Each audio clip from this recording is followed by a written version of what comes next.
Hey, you're listening to the wrong podcast. Topics today include court, confessions, and crisis. Wrong! What's wrong with you? What's wrong with y'all? What's wrong with you? What's wrong with you people? Wrong! You do have to tolerate it. It's my show. Hi, I'm Tim. I'm here to talk about politics, culture, religion, sports, and anything else you want to talk about in polite company. Issue number 1, circus. If you're an American, you have probably heard that there is a trial going on between Johnny Depp and his ex-wife, Amber Heard. Amber is an actress. You may have seen her in Aquaman, if you're the type of person to have seen Aquaman. So that rules out the lovely Wendy. Actually, one of our teenage daughters was watching Aquaman recently, and Wendy walked by and she's like, "That's an awful movie." And it has some parts, but yeah, that last battle scene, man, that's a mess. Anyway, that's not why you're here, and that's not why I'm here.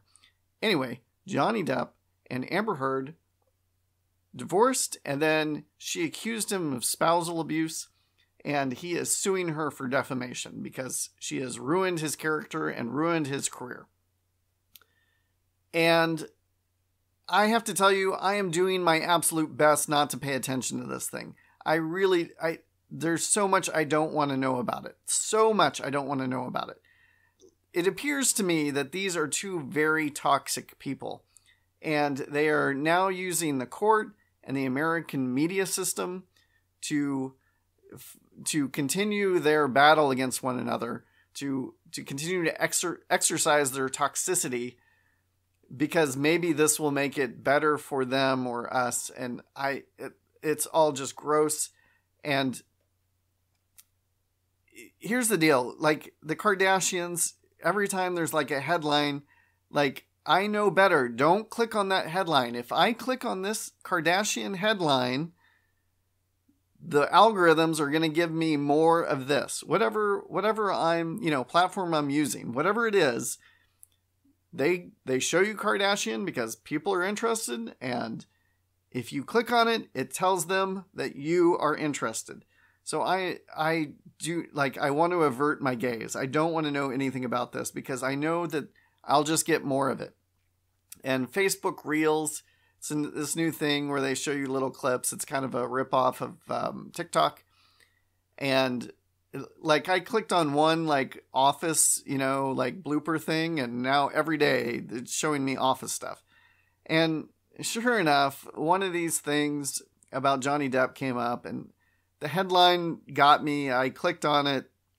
And so now every day I'm getting, office bloopers and Amber Heard crying on the stand. And I don't like it. Let me tell you what I do know about Amber Heard.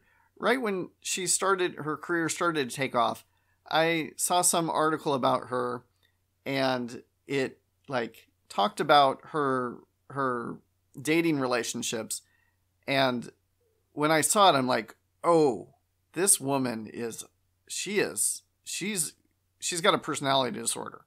I don't know what it is, but there's something up. This is not a healthy person. She is emotionally fragile, or not fragile, emotionally scarred, emotionally dysfunctional, whatever it is. And it a bit reminded me of Anne Heche when lots of drama about her was coming out. And apparently, Anne stayed out of the headlines, so good for her. But, so maybe she figured something out and got some help. But Amber Heard, seriously, I saw these stories. I'm like, oh, that's not good. And then I heard that she was dating Johnny Depp. And I'm like, oh, no, not Johnny. Oh, don't do that. And sure enough, here I am. I can say I was right. Isn't that what this is all about? Saying I was right. Well, I was right. They've both got these gross stories about one another. I don't know who to believe. I'm not paying that much attention to it because I don't want to know. But I think they're probably both in the wrong. And, I hope they work it out. I hope that they can get healthy And I hope that can happen outside of my Facebook feed. Issue number 2. Stand accused. Speaking of personality disorders, here's something I've learned about people with personality disorders. If you're like talking with a narcissist, like clinically narcissist, right? Not just somebody with a big ego, but somebody who like is dysfunctional because they're only thinking of themselves. Here's a very important cliche to hold on to when you're in a relationship with that kind of person for any reason. You work, or you've bumped into them, or you're dating them, or you're, heaven forbid, you're married to them. Here's the cliche. Hold on to it. Accusations are confessions. Sometimes this kind of person will just throw out stuff that you're like, what? Like, how could they even think I'm doing that? Why are they accusing me of this? I'm not doing anything like that.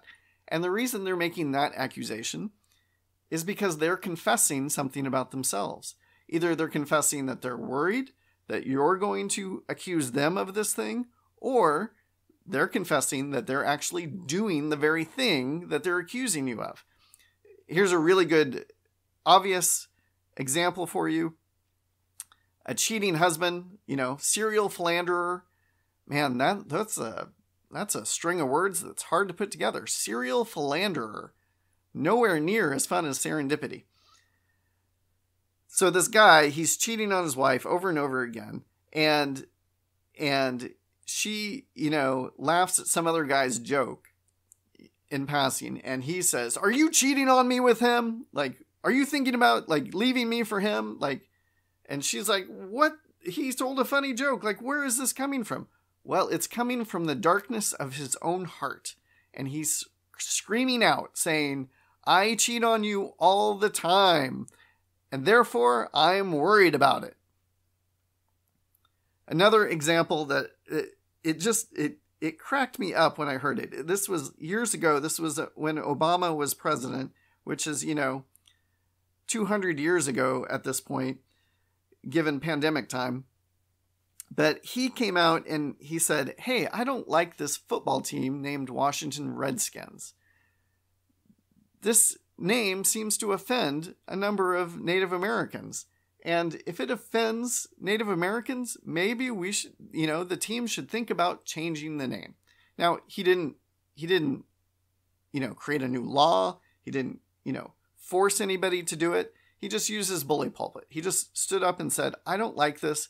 I think it should change." And it was like, he wasn't like on a major campaign about it. He said it for one day. And, I agree with President Obama, and I am grateful that the name has changed. And I think I have an episode somewhere where I talk about the history of that name and how it's not nearly as redeemable as people think it, as the stories have come out, that say, oh, they were just naming after a coach. The name was racist from the start. It really was. The history is there. Go look in my archives. Maybe I can find it. Sorry, I don't have the episode number with me. So Obama said this, and Glenn Beck, he exists to make money off of saying the opposite of whatever a Democrat, particularly a Democratic president, has to say. So Glenn Beck said, "No, this is awful. How could he say this? Why would he say this? Why would Obama criticize this name? Could it be that Obama wants attention? That he just wants attention for himself?" And this is a ludicrous accusation to make against any president, even the most narcissistic, egotistical president. You don't need to say that they're doing something because they just want attention. They are the president of the United States. Anytime they want attention, they get it. That's all they have. That's all they get. Their life is devoted to all the attention that's given to them. If they want attention, all they have to say is, "I'd like to speak to you." And people show up and give them attention. They don't need to make up controversies. They really don't. So Glenn Beck, on the other hand, now he is a media figure. He's a cable news commentator, or he at least used to be. And he makes money by generating attention. He needs to get attention so that his viewership grows. So it seems to me that the accusation that President Obama wanted attention was actually a confession that Glenn Beck only thinks in terms of attention. Remember, I want to know what's wrong with you. What's wrong with you? If you'd like to submit a question, topic, or tell me how I was wrong, you can email me at listen@thewrongpodcast.com or submit a comment at my website, thewrongpodcast.com. And help me spread the wrong message. If you like what you hear, share it with your friends. Issue number 3, Fallout. Okay, there was big news this week. Big news. Like, biggest news in a very long time. And the Supreme Court opinion about whether or not to overturn Roe versus Wade leaked out. And it's a draft opinion. We don't know if it's final. We don't know if it's the final ruling on the matter, but it appears to be the case that the Supreme Court will overturn Roe v. Wade. 50 years after it was found that having an abortion is a constitutional right, the Supreme Court is going to say, no, states can make rules and regulations regarding abortion. And this is big. It's big that it leaked, and it's big that the change is happening.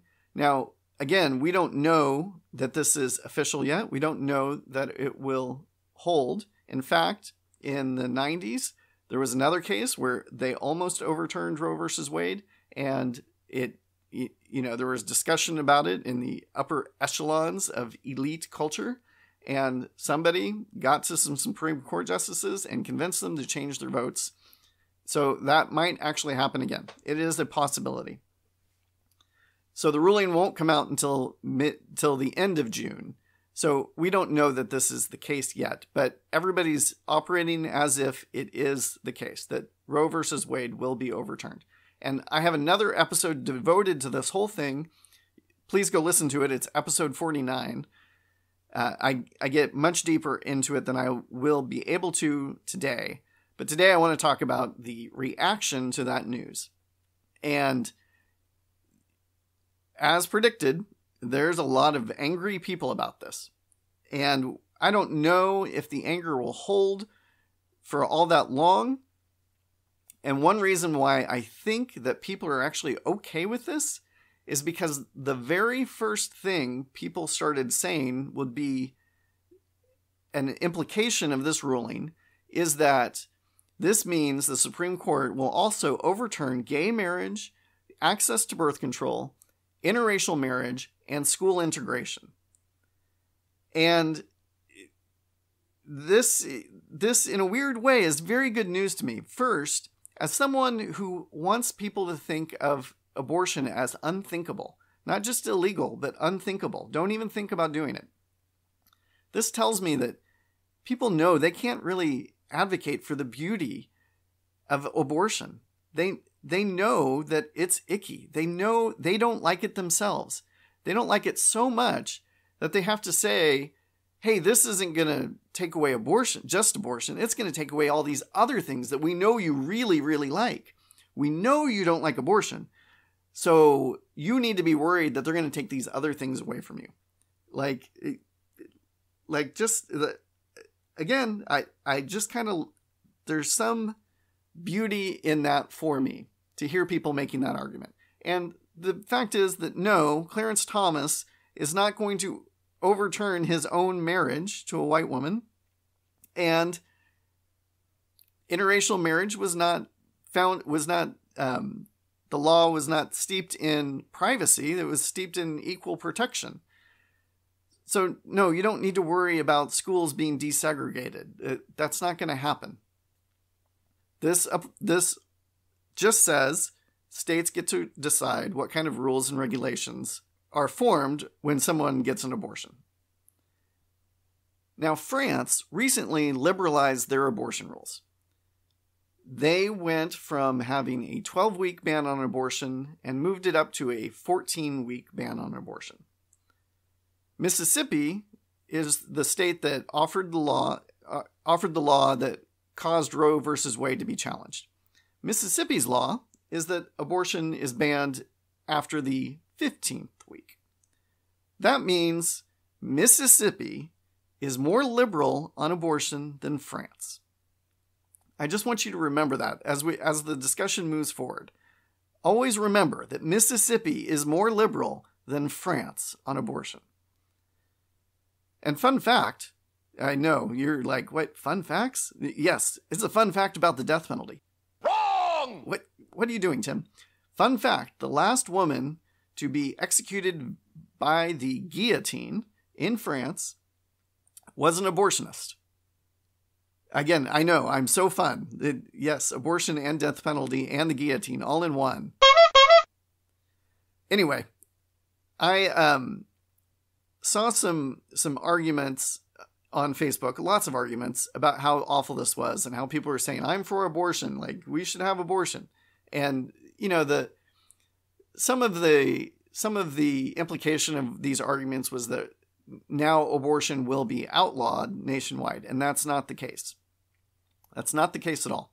Now, it's possible some state might outlaw it entirely, but it will not be outlawed nationwide. I can guarantee you that. Instead, we're going to get the opportunity to debate it and maybe even vote on it, and people will feel much better about whatever the outcome is if they have a chance to vote on it, if they feel like they have some sort of say in the matter. There is one Facebook post that I've seen several times, and I don't necessarily think it's the strongest argument, but I saw it enough times to say, hey, I need to talk about this. And I need to answer for it. This is the steel man that somebody else is presenting to me. And I, as somebody who is against abortion, is pro-life, wants to see abortion made unthinkable, I need to answer for what they are saying against my views. So I'm going to read this thing, and you'll hang in for me to go over each point afterwards, okay? I'm not pro-murdering babies. I'm pro-Becky, who found out at her 20-week anatomy scan that the infant she had been so excited to bring into this world had developed without life-sustaining organs. I'm pro-Susan, who was sexually assaulted on her way home from work, only to come home to the horrific realization that her assailant planted his seed in her when she got a positive pregnancy test result a month later. I'm pro-Teresa, who hemorrhaged due to a placental abruption, causing her parents, spouse, and children to have to make the impossible decision on whether to save her or her unborn child. I'm pro-Kathy, who had her innocence ripped away from her by someone she should have been able to trust, and her 11-year-old body isn't mature enough to bear the consequence of that betrayal. I'm pro-Melissa, who's working 2 jobs just to make ends meet and has to choose between bringing another child into poverty or feeding the children she already has because her spouse walked out on her. I'm pro-Brittany, who realizes that she is in no way financially, emotionally, or physically able to raise a child.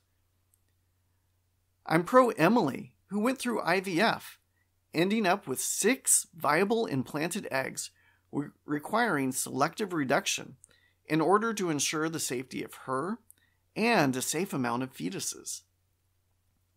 I'm pro-Jessica, who is finally getting the strength to get away from her physically abusive spouse, only to find out that she is carrying the monster's child. I'm pro-Vanessa, who went into her confirmation appointment after years of trying to conceive, only to hear silence where there should be a heartbeat. I'm pro-Lindsay, who lost her virginity in her sophomore year with a broken condom and now has to choose whether to be a teenage mom or just a teenager. I'm pro-Courtney, who just found out she's already 13 weeks along but the egg never made it out of her fallopian tube. So either she terminates the pregnancy or risks dying from internal bleeding. You can argue and say that I'm pro-choice all you want, but the truth is, I'm pro-life. Their lives. Women's lives. You don't get to pick and choose which scenarios should be accepted. Women's rights are meant to protect all women, regardless of their situation. First, I have to say, it's rhetorically brilliant to start each of these situations with a woman's name. It's absolutely the right way to do it, right way to persuade. Always add names to stories like this. They humanize it, and kudos to whoever wrote this. Now, I will say that there are some very difficult cases here. Some very tough situations. Very, very tough. And my heart breaks for all of them. Like, really. This is not the way things should be. These are not what people planned. This is hell for many of them. It's destructive. It's chaos. There's no denying that. Absolutely not. This is a typical argument that I hear when Roe versus Wade has been challenged. It needs to stay in place because look at this hard case. This is awful. This woman needs to get out of this situation, and the only way out is through abortion. The problem is that Roe versus Wade made it legal to have an abortion all the way through a pregnancy, up until 5 minutes before the child is born.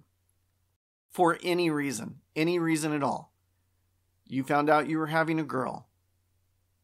Go ahead, abort her. That's reason enough. You don't need to make abortion open to anyone and everyone to solve any of these solutions. That's first. Now, second, I don't think that abortion is actually necessary to handle these situations. Even in the toughest example, I don't think that abortion solves the problem. I don't think you come to a situation and say, hey, look at this violence done against this woman. And then can reasonably say, the best way to solve this is to kill a child who had nothing to do with it. That's not justice. That doesn't fix the solution. It doesn't fix the violence that was done to somebody else. In fact, most rape victims don't abort their children because they know that violence does not solve violence. And that violence, the scars and the trauma from that violence will go with them for the rest of their lives in one way or another. And we can help them. We can do our best to help them, but yes, it will remain. Ending the life of an innocent child won't be the thing that makes that violence go away. It won't make the trauma go away. It makes one implication, one consequence of that violence go away, but it doesn't solve the trauma. In many ways, it just creates more trauma. Because now you have a dead child, and there's better ways to handle the situation. So first off, I group these examples into 3 different camps, maybe 4 different camps, because, you'll see it as I go through each camp. So the first camp is a woman had a 20-week anatomy scan and found out that the child will not have life-sustaining organs. Second story, a woman is hemorrhaging due to a placental abruption. Third, a woman has IVF and she has 6 viable implanted eggs, and the fetuses are threatening each other's lives and the life of the mother. Fourth, there was silence where there should have been a heartbeat. And fifth, an egg never made it out of the fallopian tube. Okay, this is more than half of these examples. And I can't think of a single abortion law that's going to come about that's going to put any of these at risk. Let me start in reverse order. The egg never made it out of the fallopian tube. Okay, that's called an ectopic pregnancy. And that fetus is never viable. There is no viable child out of that pregnancy. It will die. And it has the potential to kill the mother at the same time. And if a mother's life is at risk, then absolutely yes, you should end the pregnancy. Self-defense is a reasonable defense for anybody. And particularly in an ectopic pregnancy where the child is going to die anyway. Yes, save the mother's life. Spare her whatever medical complications might happen as a result of this sort of pregnancy. Silence where there should be a heartbeat. Okay, this child has passed already. You're not doing an abortion, you're doing an extraction. You're not killing this child. It is already passed. IVF, where there's 6 viable eggs. Again, this is a case of self-defense for the mother. And if not for the mother, at least for the siblings. Now, I happen to know a woman who was in this very situation, and she ended up giving birth to 5 of her kids. 1 didn't make it, but she was encouraged to do the same thing. And I'm not advocating that this is exactly the choice that everybody needs to make in her situation. But in her situation, she chose to keep the remaining 5, and they were all born. And her doctor said that they will not live, you will not live, you must do this. And she chose courageously, and thank God it worked. She chose to go full term with all 5. Again, I'm not necessarily advocating for that for everybody, but I think it's a defensible reason. There's somebody else's life at stake in this pregnancy. A woman is hemorrhaging due to a placental abruption. Again, life of the mother, by all means. And then the 20-week anatomy scan that showed the child will be born without life-sustaining organs. Now, this situation is extremely difficult.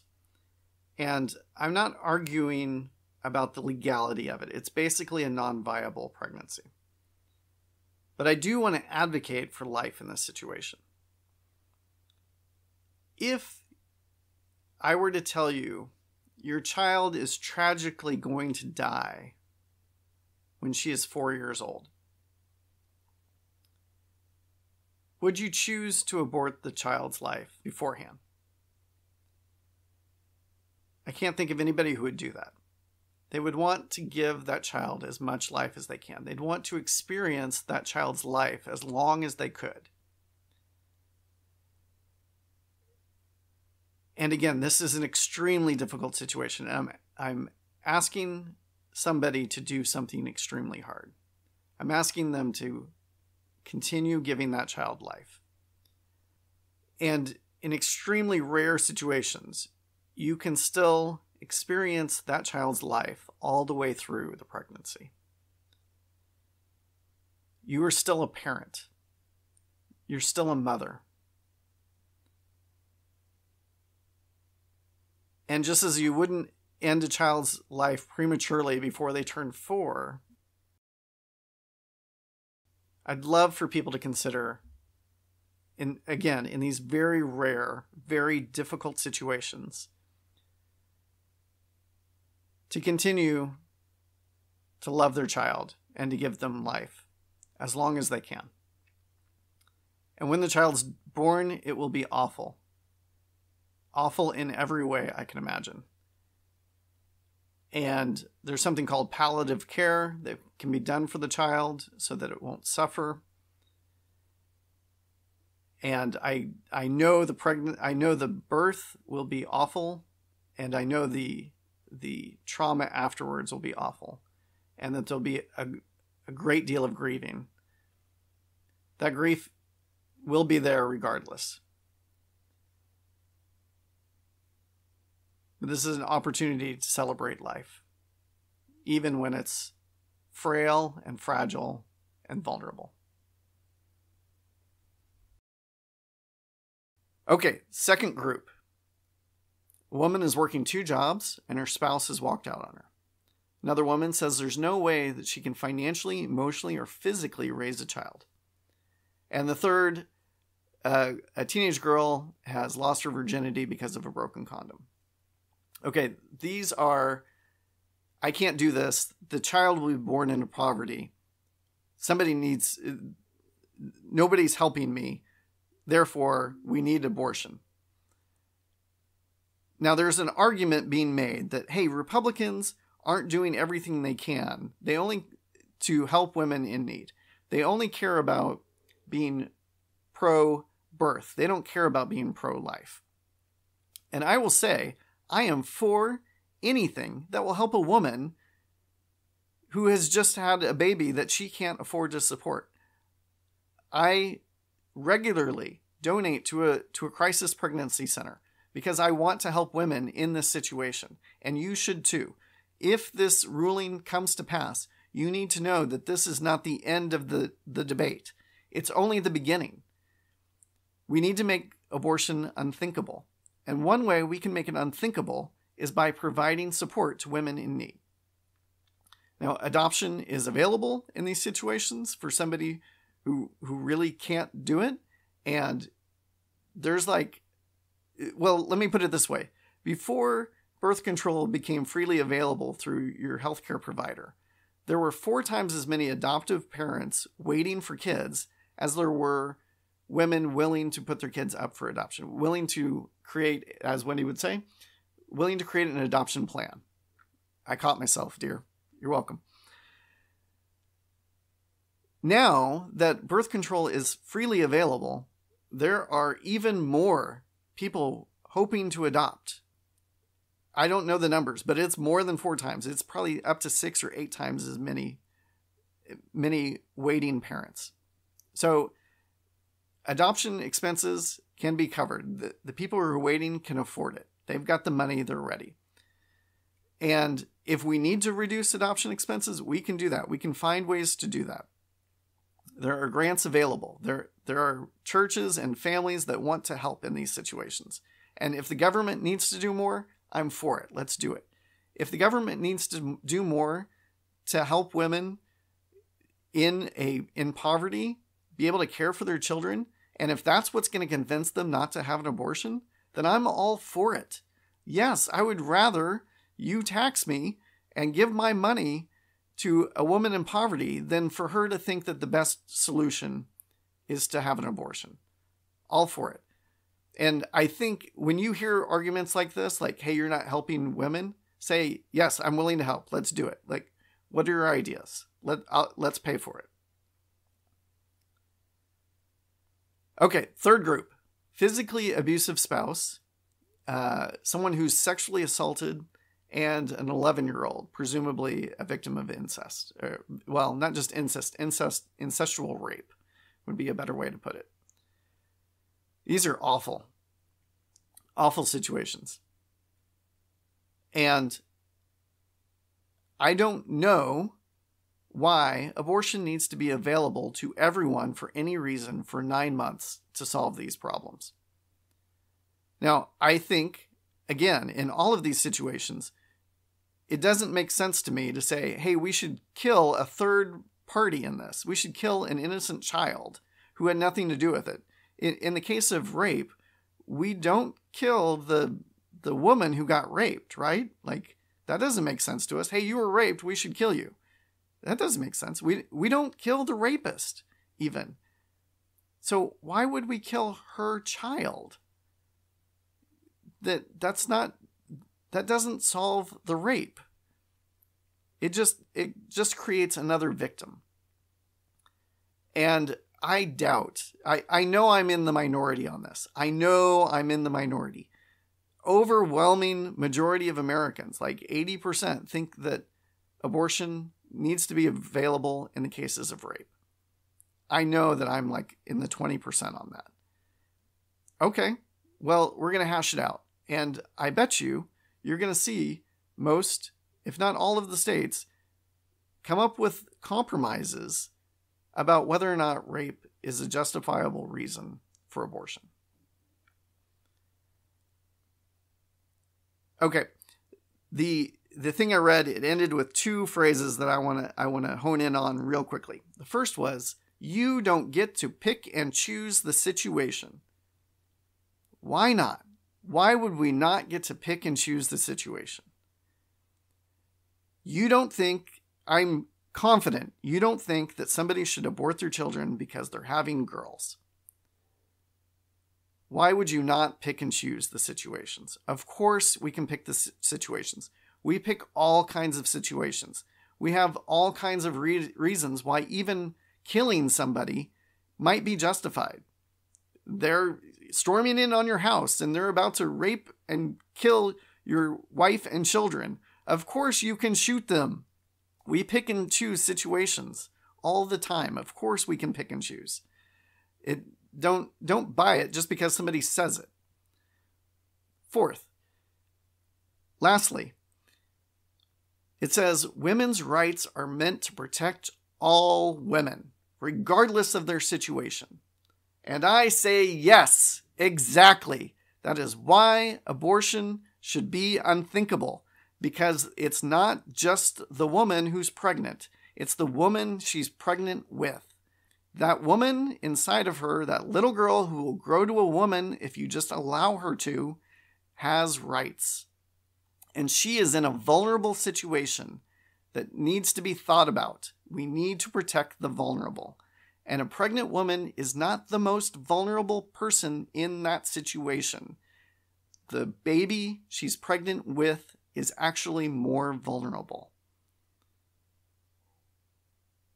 But I could be wrong. If you think I am, let me know. And let me know why. I had fun and I hope you did too. Bye-bye.